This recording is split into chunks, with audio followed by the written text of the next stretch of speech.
بسم اللہ الرحمن الرحیم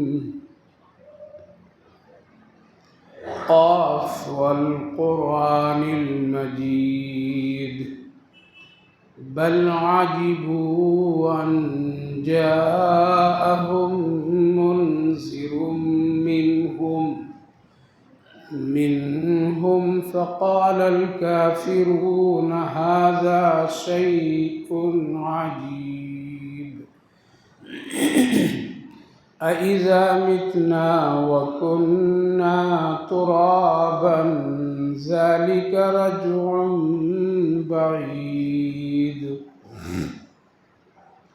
قد علمنا ما تنقص الأرض منهم وعندنا كتاب حفيظ بل كذبوا بالحق لما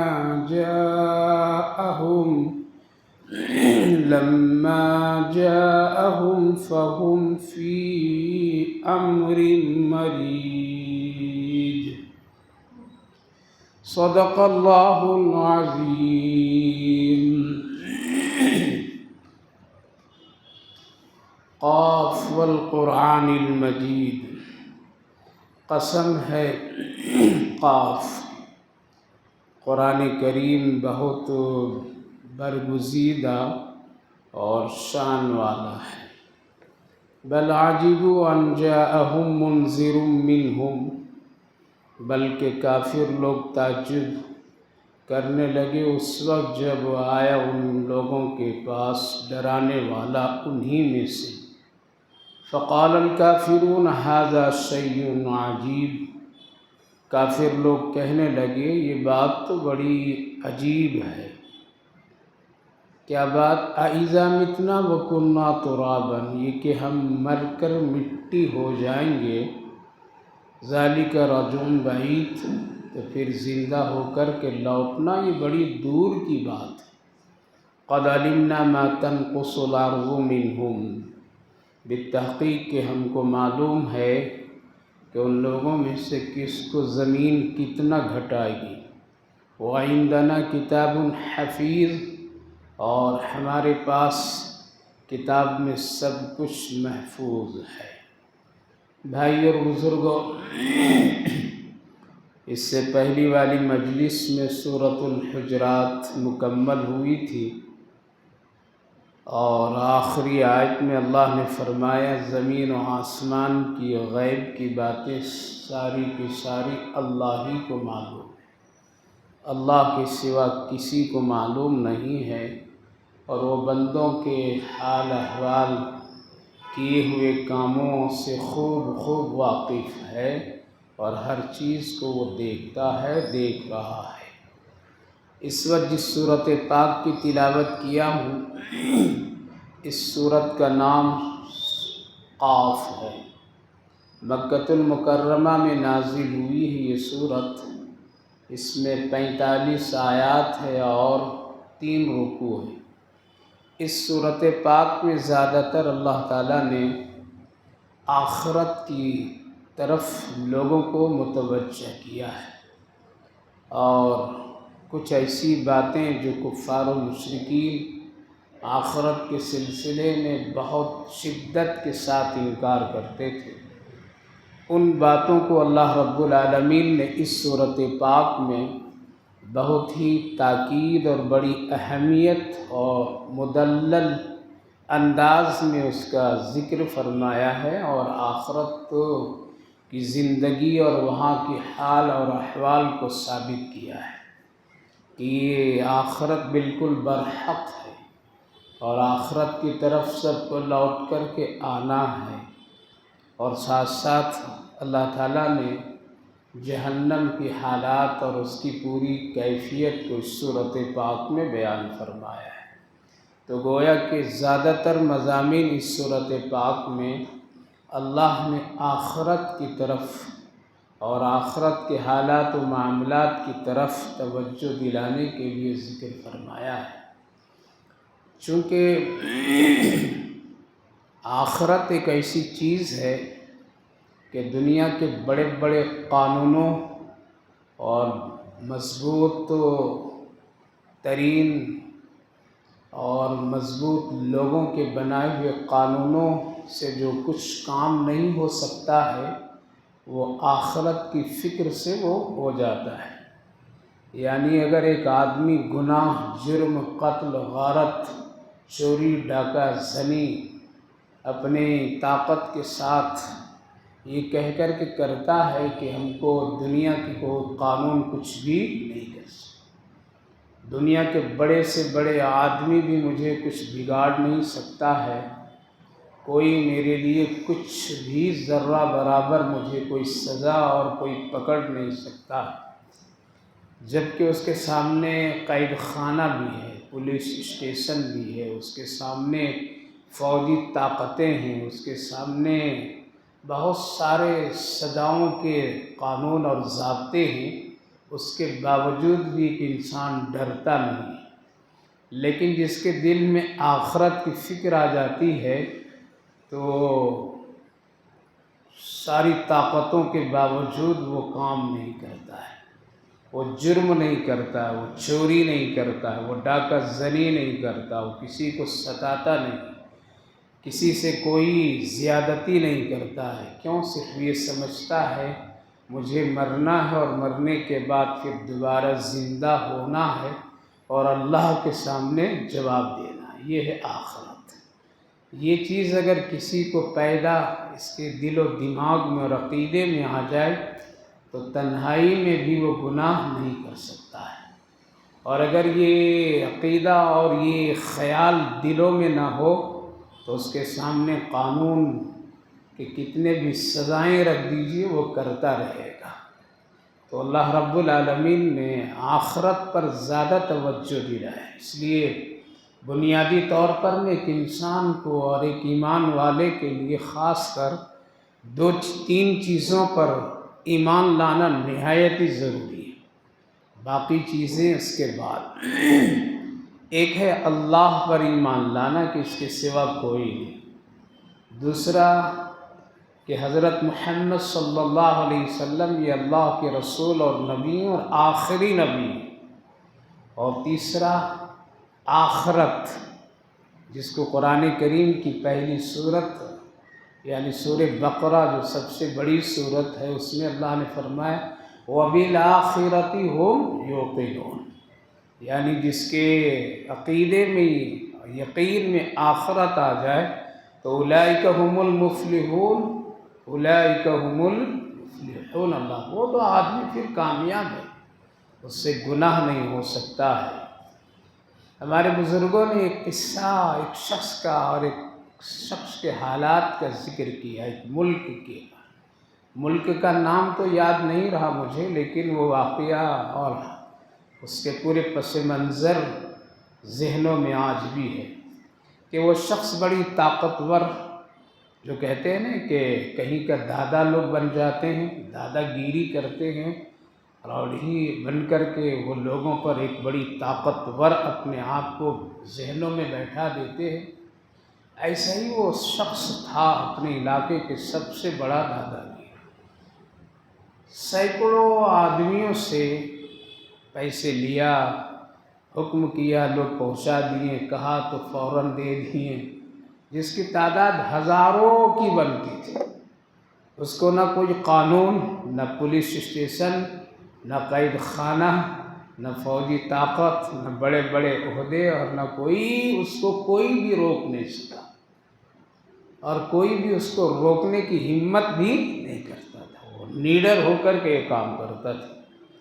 لیکن جب اس کو کسی ایک عالم کی صحبت ملی اور چند دن اس کی ان سے برابر ملاقات ہوئی اور ان کی مجلسوں میں بیٹھنے اٹھنے لگا تو فکر آخرت کی بات وہ جب سنا تو دل کی دنیا فوراً بدل گئی ایک ہفتے کے اندر، اور ایسی بدلی کہ وہ سڑک کے چوراہے پر جہاں سے شہر کے تمام لوگوں کا گزر ہوتا ہے وہاں وہ مہینے دن تک کے پیسوں کے تھیلے لے کر کے بیٹھ جائے، اور روز اعلانیہ شہر میں کرایہ جس کے پیسے مہینے طاقت سے لیا، چھین لیا، ڈرا کر کے لیا، آ جاؤ آج ہم تجھے واپس کرنے کے لیے تیار ہیں۔ ان کے دوستوں نے اور ان کے لوگوں نے پوچھا، ارے یہ بات کہاں سے تیرے اندر پیدا ہو گئی؟ کہا کہ یہ بات مجھے پیدا ہوئی کہ مجھے مرنا ہے اور مر کر کے اللہ کو حساب دینا ہے اور اللہ مجھے زندہ کرے گا۔ اس ڈر نے مجھے اس کام کو کرنے پر مجبور کر دیا۔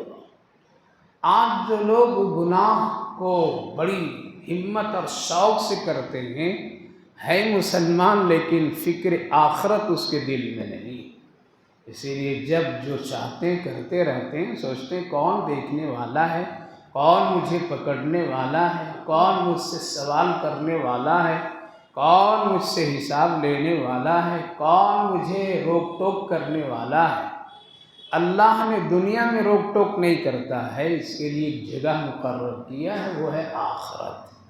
تو میرے بھائیوں بزرگوں، یاد رکھیے فکر آخرت ایک ایسی چیز ہے اور ایک ایسا عقیدہ ہے کہ انسان کے دلوں کو جھنجھوڑ کر کے اس کو ایک بہترین انسان بنا دیتا ہے، اس کو نیک انسان بنا دیتا ہے، اس کو ایک بہت ہی شریف انسان بنا دیتا ہے، اس کو ایک اللہ کی اطاعت، رسول کی اطاعت کرنے والا انسان بنا دیتا ہے۔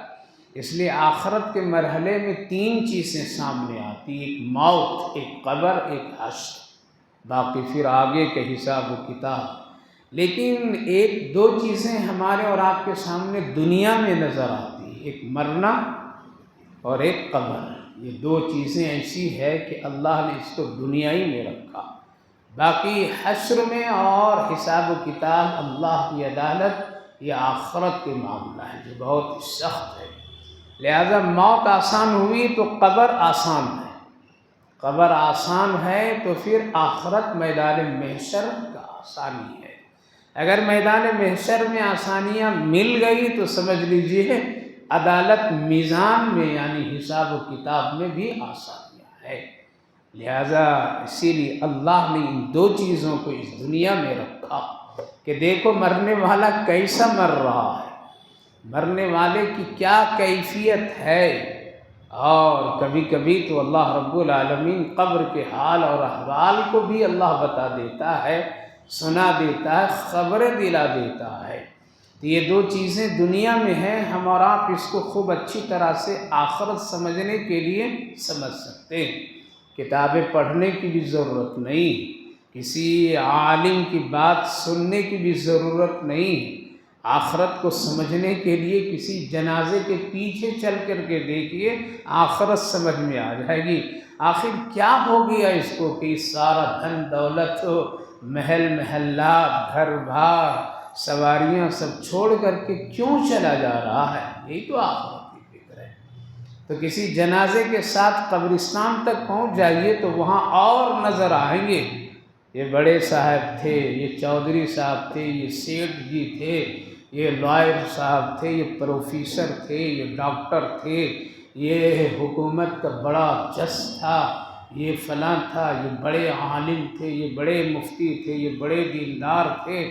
آخر یہ سب لوگ یہاں کیوں آ گئے اور بے یار و مددگار منو مٹی کے نیچے کیوں بے سہارا سوئے پڑے ہوئے ہیں؟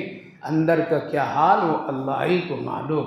تو میرے بھائیو بزرگوں، اسی لیے قبرستان کو اللہ رب العالمین نے اور خصوصاً مسلمانوں کے لیے جو شریعت میں حکم دیا گیا، جلانے کا نہیں، کیا ہے؟ جلانے کا نہیں بلکہ دفن کرنے کا حکم دیا گیا، قبر کا حکم دیا گیا۔ قرآن میں بھی قبر کا تذکرہ ہے۔ غیر لوگوں نے جس کے آخرت پر یقین نہیں ہے، ان لوگوں نے مردوں کو جلا کر کے نام و نشان ختم کرنے کی تعلیم ان کے پیشواؤں نے دے دیا۔ نہ رہے یہ، نہ دیکھے کوئی، تو پھر اس کو کوئی بات سمجھ میں نہیں آئے گی۔ لہذا ایسے لوگ ہیں جن کے مرنے کے بعد جلا دیے جاتے ہیں، نام و نشان مٹ جاتا ہے، تو وہ آخرت ان کو سمجھ میں نہیں آ پاتی ہے۔ لیکن قبر اور قبرستان اور موت کے پیچھے چلنا، اسی لیے تو مردے کے جنازے میں شریک ہونا اس کے کفن دفن میں شریک ہونا اللہ کے رسول صلی اللہ علیہ وسلم نے فضیلت اور ثواب بتلایا ہے۔ اگر تم ایک وہ جنازے میں شریک ہو جاؤ، ہو سکتا ہے اللہ اگر مغفرت اس کی کرے تو تیری بھی کر دے۔ کیا کرے؟ تیری بھی کر دے۔ ہو سکتا ہے کہ کسی کی برکت کی وجہ سے تیرے گناہوں کو معاف فرما دے۔ اس میں جانے سے تمہارے گناہ ختم ہو جائیں گے، نیکیاں ملے گی۔ یہ فضیلتیں اسی لیے آقا کریم صلی اللہ علیہ وسلم نے ارشاد فرمایا تاکہ لوگ جب شریک ہوں گے تو ان کو آخرت کی فکر نظر آئے گی، آخرت کی فکر نظر آ جائے گی۔ اس لیے میرے بھائی بزرگو، جب آخرت کی یقین دل میں آ جائے گا تو دو چیزیں پیدا ہو جاتی ہیں انسان میں۔ ایک چیز نیکی کرنا آسان اور گناہ کرنا مشکل۔ اور اگر آخرت کی اس کے اندر یقین اور عقیدہ نہیں ہے تو گناہ کرنا آسان، نیکی کرنا مشکل ہو جاتے ہیں۔ اسی لیے بڑے بڑے مجرم، گنہگار، خطا کاروں کے دل و دماغ میں جب آخرت کی فکریں آئے تو سب کچھ چھوڑ دیے، گناہ کرنا چھوڑ دیے۔ تو اس صورت پاک میں اللہ رب العالمین نے زیادہ تر اسی کی طرف توجہ دلائی۔ اس صورت پاک کی بڑی فضیلت ہے۔ اسی لیے نبی اکرم صلی اللہ علیہ وسلم کے بارے میں صحابہ سے روایت ہے، کئی صحابی نے ارشاد فرمایا کہ اللہ کے رسول صلی اللہ علیہ وسلم کثرت سے نمازوں میں، کسی نے پوچھا رسول اللہ صلی اللہ علیہ وسلم نماز میں کثرت سے کن صورتوں کی تلاوت کرتے تھے؟ تو آپ نے فرمایا سورہ قاف کی تلاوت کیا کرتے تھے۔ کبھی کبھی پوری سورت نماز میں تلاوت کرتے تھے جماعت کی حالت میں۔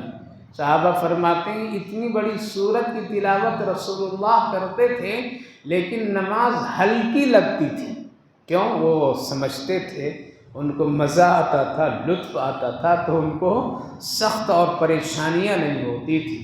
اللہ کے رسول صلی اللہ علیہ وسلم بہت زیادہ اس کی تلاوت فرماتے تھے تاکہ لوگوں کے ذہنوں اور دلوں میں کیا ہو جائے؟ آخرت کی فکر سما جائے، اس کے دلوں میں آخرت کی تڑپ آ جائے کہ ہم کو اللہ دیکھ رہا ہے اور اللہ کے سامنے ہم کو جواب دینا ہے۔ اسی لیے تو وہاں پڑھے لکھے لوگوں نہیں تھے زیادہ، لیکن پھر بھی آخرت کی یقین اتنا مضبوط، اتنا طاقتور کہ آج کے پڑھے لکھے لوگ اچھے مدارس علماء، تاجر، بڑے پڑھے لکھے دنیاوی تعلیم یافتہ لوگوں کے دلوں میں بھی وہ چیزیں نہیں۔ واقعہ تو بہت ہی مشہور ہے، برابر سنتے رہتے ہیں کہ جب چرواہے سے پوچھا تھا نا حضرت عبداللہ ابن عمر کہ ہم سب روزہ رکھیں، تم اپنی بکریوں میں سے ایک بکری دے دو، ذبح کروں گا، افطار کروں گا، تمہیں بھی کھلاؤں گا، پیسے دوں گا تجھے، دے دو ایک۔ تاکہ یہ بکریاں ہماری نہیں ہیں، میرے مالک کی ہے، میرے آقا کی ہے۔ تاکہ تدبیر میں بتا دیتا ہوں، اور وہ تدبیر یہ ہے کہ تم ایک دے دو، جب واپس جاؤ گے تو آقا سے کہہ دینا، اپنے مالک سے کہنا کہ بھیڑیا آئی تھی جس کی وجہ سے ایک بکری کو وہ شکار کر لے۔ بات مان لیں گے، اس لیے جنگلوں میں بھیڑیوں کا آنا جانا اور بکریوں کو شکار کرنا یہ عام بات ہے، تمہاری بات پر وہ یقین کر لیں گے۔ چرواہا ہے، بکری چرانے والا، کیا شاندار جواب دیا۔ کارے مسافر بھائی این اللہ، پھر اللہ یہاں نہیں ہے کیا؟ کہاں ہے؟ صرف مسجد میں؟ آج تو ہم لوگوں کے دل و دماغ میں ہی تصور ہے کہ صرف مسجد میں اللہ ہوتا ہے، بازار میں نہیں ہوتا ہے۔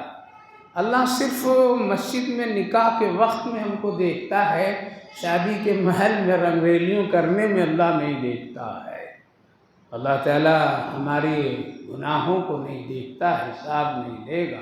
تو میرے بھائیو بزرگوں، آخرت کی یقین جس کو آ جائے تو نہ جنگل میں گناہ کرے گا، نہ وہ آبادی میں گناہ کرے گا، وہ ہمیشہ ڈرے گا، نہ شوق سے کرے گا نہ خوف سے کرے گا وہ۔ اسی لیے ہمیشہ اپنے ذہنوں میں آخرت کی فکر رکھنا ہے کہ ہم کو مرنا ہے، مرنے کے بعد دوبارہ زندہ ہونا ہے، اور پھر اللہ اپنے سامنے ہم کو حاضر کرے گا. ہمیں جو کچھ اللہ نے دیا ہے اس کا حساب و کتاب ہم کو دینا ہے اور اللہ لے گا. یہ ہے آخرت کی فکر اور آخرت کا عقیدہ ہے. یہ تو کفار و مشرکین یہ بات پر ایمان نہیں رکھتے تھے. وہ کہتے تھے یہ عجیب بات ہے. جب نبی اکرم صلی اللہ علیہ وسلم مکے میں فکر آخرت کی باتیں کرنے لگے کہ لوگوں جلدی ایمان لے آؤ، گناہوں کو چھوڑ دو، اس لیے تم کو ایک دن مرنے کے بعد دوبارہ زندہ ہونا ہے. تو لوگ آپس میں بات کرتے تھے یہ تو عجیب بات کرتا ہے، ایسا کہیں ہو سکتا ہے؟ ایسا ہو سکتا ہے مرنے کے بعد مٹی میں رل مل جانے کے بعد کیا پھر دوبارہ ہم یہ بڑی دور کی بہکی باتیں ہیں. یہی کہا کرتے تھے. اللہ نے اس وقت اس صورت پاک کو نازل فرمایا. قاف حروف مقطعات، اس کے معنی و مطلب اللہ ہی کو معلوم ہے.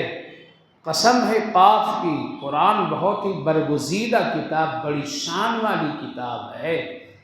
بل عجیب و کافر لوگ اس بات پر تعجب کرتے ہیں جب حضرت محمد صلی اللہ علیہ وسلم آئے ان میں اور انہی خاندانوں میں سے اور انہی کی جماعتوں میں سے مکہ ہی میں آئے عربی و نسل، تو یہ لوگ نبی کی بات سن کر کے تعجب کرنے لگے. کیا بات کہ مر جائیں گے، مٹی ہو جائیں گے، پھر زندہ ہوں گے؟ یہ تو دور کی بات ہے، یہ تو سمجھنے سمجھانے کی کوئی بات نہیں ہے. بہکی باتیں نعوذ باللہ محمد صلی اللہ علیہ وسلم کرتے ہیں.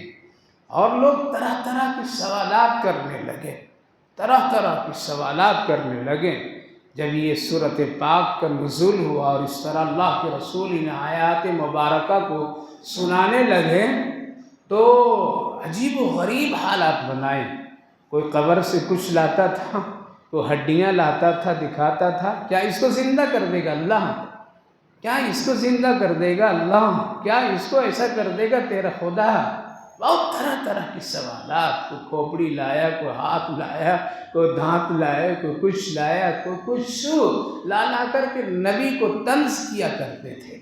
حدیث پاک میں ہے کہ ایک شخص کو آیا اور وہ ہڈیوں کو بہت پاؤڈر کی شکل میں بنا دیا نبی کے سامنے اور اس کو ہواؤں میں اڑانے لگا پھونک سے اس کو، اور پھر کہنے لگا محمد کیسی بات کرتے ہو؟ کیا اس ہڈی سے پھر دوبارہ اللہ زندہ کرے گا؟ آپ نے ہاتھ اس کو پکڑا اس طرح سے اور پکڑ کر کے اپنی طرف کھینچا اور کھینچ کر کے یہ فرمایا ہاں ایک وہ دن آئے گا جس دن میدان محشر میں سب جمع ہوں گے، تو بھی جمع ہوگا. جس طرح ابھی تیرا میں ہاتھ پکڑا ہوں اسی طرح ہاتھ پکڑوں گا اور تجھے جنت میں داخل کرا دوں گا. اللہ وہ بہت ہی تعجب کیا، یہ کیا بات ہے؟ بات ختم ہو گئی. ایمان تو نہیں لایا وہ، لیکن فتح مکہ کے بعد وہ ایمان لایا. جب پورا مکہ اسلام میں داخل ہوا تب وہ آدمی داخل ہوا. لیکن رسول اللہ صلی اللہ علیہ وسلم کی حیات میں مدینہ نہیں آیا تھا. وہی ملاقات ہوئی، ایمان لائے، سب کچھ ہوا. اللہ کے رسول مدینہ طیبہ تشریف لے آئے، آپ کی وفات ہو گئی، وہ نہیں آ سکا. حضرت سیدنا صدیق اکبر کا دور گزر گیا، نہیں آ سکا. حضرت عمر رضی اللہ عنہ کے دور میں وہ مدینہ آیا، اور آیا تو اس وقت میں ایک مجلس لگی ہوئی تھی مسجد نبوی میں، اور کچھ باتیں حضرت عمر رضی اللہ عنہ کر رہے تھے. آپ نے دیکھا، پہچان لیا، مسکرائے آپ نے، اور آپ اٹھے اور لوگوں سے کہا دیکھو ایک جنتی آدمی آ رہا ہے، دیکھنا ہے، دیکھو ایک جنتی آدمی آ رہا ہے.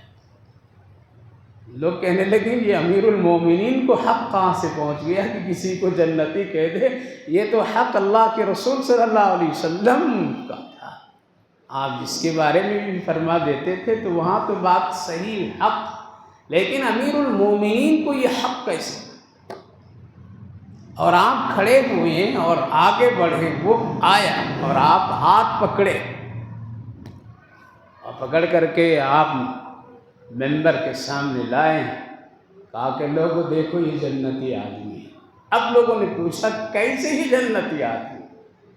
تو آپ نے پورا وہ واقعہ سنایا جو مکے میں ہوا تھا نبی کے سامنے، کہ یہ وہ شخص ہے جس نے ہڈی قبر سے اٹھا کر کے بوسیدہ ہڈی کو پیس دیا تھا، پاؤڈر بنایا تھا، رڑایا تھا نبی کے سامنے، اور نبی کو طنز کرتے ہوئے کہا تھا کہ کیا اس بوسیدہ ہڈی، پاؤڈر شدہ ہڈی سے کیا دوبارہ اللہ زندہ کر دے گا؟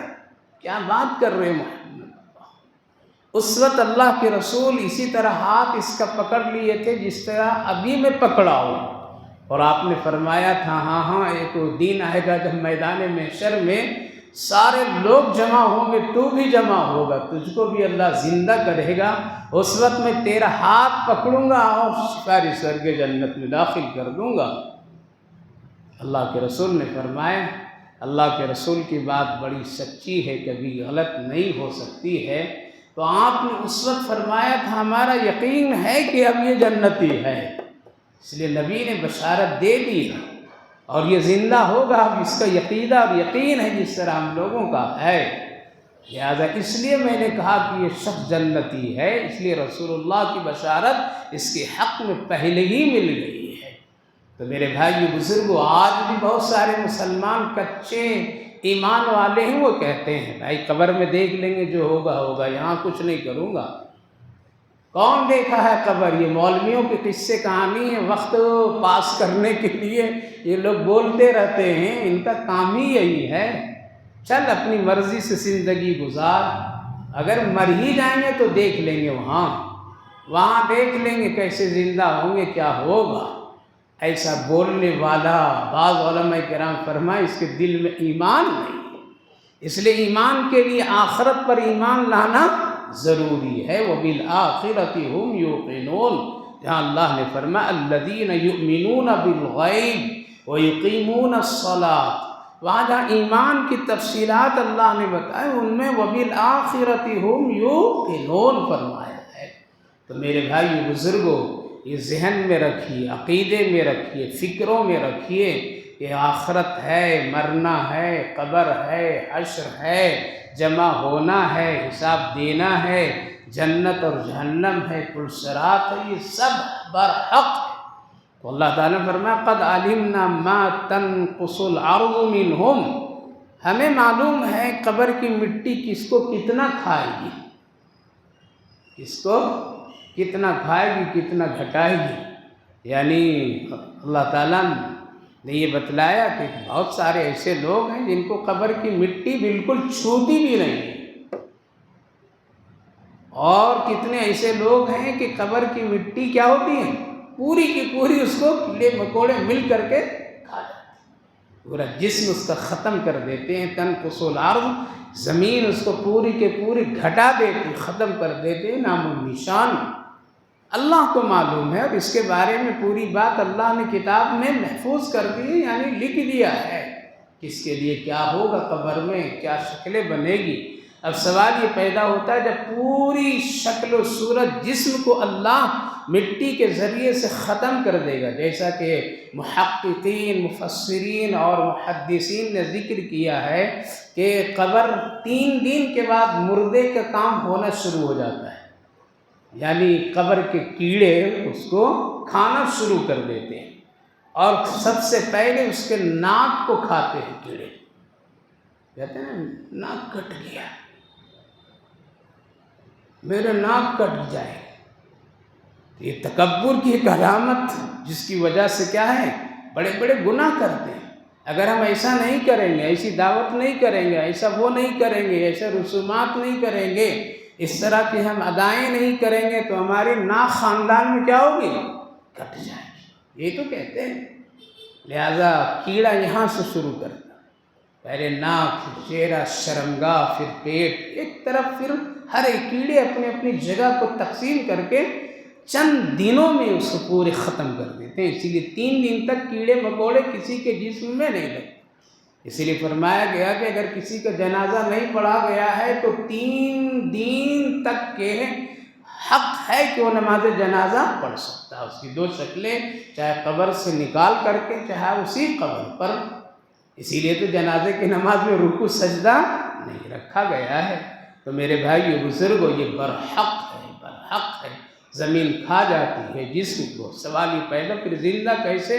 ایک حدیث ہے بس مختصر، کہ جس نے یہ کہا تھا نے اپنے بیٹوں سے، بیٹا جب میں مر جاؤں گا تو مجھے سب سے پہلے جلانا، اور جلانے کے بعد راکھ کر دینا، اور اس راکھ کو کیا کرنا؟ 3 حصے کرنا، ایک سمندر کے دور حصے میں جا کے بہا دینا، بیچوں بیچ، ایک حصہ بہت گہری زمین میں دفن کر دینا، ایک حصہ اس راکھ کا کسی اونچے پہاڑ پر جا کر کے ہواؤں میں اڑا دینا،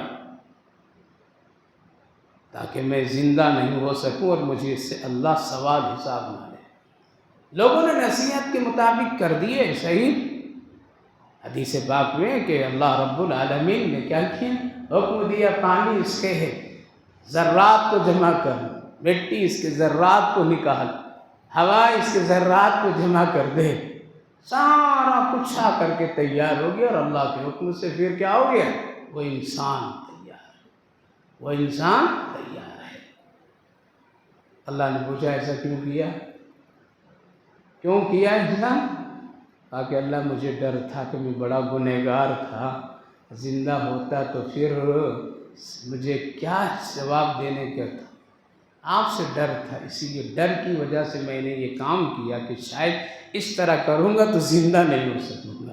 اللہ نے فرمایا جاؤ تیری بخشش میں نے کر دی، اتنا تو تم ڈرا، اتنا تو تیرا عقیدہ رہا کہ ہم کو اللہ کے سامنے زندہ ہونا اور حساب کتاب دینا، اگر زندہ ہو گیا اور حساب کتاب لیا اللہ تعالیٰ تو ہم جواب نہیں دے سکیں گے اپنے گناہوں کو، اتنا ڈرا ہے یہ بندہ، چلو اس کی بخشش۔ پھر دوسری بات علماء مفسرین لکھتے ہیں کہ ما تنقص الارض کا مطلب یہ ہے ایک